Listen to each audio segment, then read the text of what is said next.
Daging ternak merupakan salah satu barang konsumsi yang banyak dikonsumsi oleh masyarakat, sehingga diperlukan aturan agar hewan yang sakit tidak dipotong dan dikonsumsi oleh masyarakat. Salah satu bagian yang penting dalam pencegahan adanya pemotongan hewan yang sakit adalah rumah potong hewan. Menurut pengamatan jurnalis Panggung Modus Operandi pada tanggal 7 April 2024, ketika jurnalis Panggung Modus Operandi melihat di lapangan bahwa beberapa sapi yang ada di pasar hewan di Kecamatan Krian Kabupaten Sidoarjo sangat sepi, dan hanya ada aktivitas jual beli hewan sapi, yang relatif transaksi sedikit. Ketika jurnalis melakukan konfirmasi kepada Kepala UPT Rumah Potong Hewan, RPH, Peternakan Krian, Dr. Hewan Erwin, menyatakan, kami telah mengikuti aturan yang ada bahwa dilarang menerima dan memotong sapi betina produktif. Kami juga menjalankan komitmen dengan MUI untuk tidak menerima dan memotong sapi yang terindikasi gelonggongan. Selain itu, kami melakukan kegiatan sosialisasi pembinaan dan pemberian peringatan sudah sangat sering bahkan melibatkan banyak pihak, bahkan hingga pada penindakan dari pihak aparat keamanan. Semoga nantinya semua pihak terkait bisa bersinergi memecahkan masalah ini supaya bisa menjadi baik untuk semua. Pernyataan Kepala Rumah Potong Hewan Peternakan Krian sesuai dengan Peraturan Pemerintah Nomor 95 Tahun 2012 tentang Kesehatan Masyarakat Veteriner dan Kesejahteraan Hewan, menyatakan bahwa hewan potong yang layak untuk dipotong harus memenuhi kriteria paling sedikit, tidak memperlihatkan gejala penyakit hewan menular atau zoonosis, bukan ruminansia besar betina anakan dan betina produktif, tidak dalam keadaan bunting, dan bukan hewan yang dilindungi berdasarkan ketentuan. Dan setiap unit usaha produk hewan wajib mengajukan permohonan untuk memperoleh nomor kontrol veteriner kepada pemerintah provinsi berdasarkan pedoman yang ditetapkan oleh Menteri.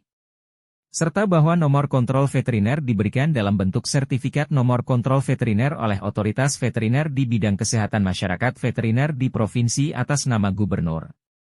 Nomor kontrol veteriner wajib dicantumkan pada label dan kemasan produk hewan. Menurut informasi yang diperoleh jurnalis, rumah potong hewan Krian ini sudah lama tidak melakukan pemotongan hewan di RPH Krian.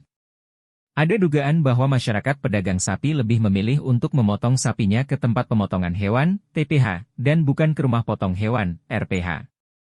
Syarat untuk membangun rumah potong hewan, RPH, diatur dalam Peraturan Menteri Pertanian Nomor 13, Permentan, OT 141, 2010 tentang persyaratan rumah potong hewan ruminansia dan unit penanganan daging, Meat Cutting Plan, bahwa setiap orang atau badan usaha yang akan mendirikan RPH harus memiliki izin mendirikan RPH. Izin mendirikan RPH diberikan oleh Bupati Wali Kota.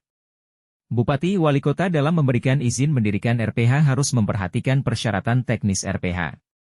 Sesuai dengan Peraturan Daerah Kabupaten Sidoarjo Nomor 9 Tahun 2018 tentang pelayanan pemeriksaan dan penyelenggaraan rumah potong hewan, menyatakan bahwa setiap hewan harus dipotong di RPH, kecuali terhadap pemotongan, penyembelihan hewan ruminansia dan unggas untuk keperluan hari besar keagamaan, upacara adat, dan pemotongan darurat dengan tetap memperhatikan kaidah kesehatan masyarakat veteriner, dan bahwa setiap penyembelihan, pemotongan hewan ruminansia dan unggas yang dagingnya diedarkan untuk kepentingan komersial harus dipotong di RPH Ruminantia, R, dan RPH Unggas, U.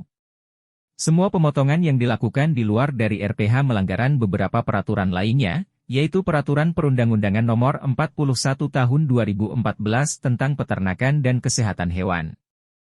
Jika terjadi perlakuan seperti penggelonggongan pada hewan, akan melanggar KUHP Pasal 302 yang mana dilakukan penyiksaan terhadap hewan dan jika hewan sakit dan dipotong, maka melanggar UU Nomor 18 Tahun 2012 tentang pangan yang dapat dipidana penjara paling lama 2 tahun atau didenda sebesar maksimal 4 miliar rupiah dikarenakan daging yang dipotong tidak higienis dan tidak layak untuk dikonsumsi. Pemerintah dan seluruh stakeholder maupun APH aparat penegak hukum harus melakukan penegakan hukum dan aturan-aturan, agar masyarakat sebagai konsumen tidak dirugikan oleh oknum yang hanya mencari keuntungan saja namun dapat merugikan masyarakat. Terima kasih telah menonton, jangan lupa like dan subscribe.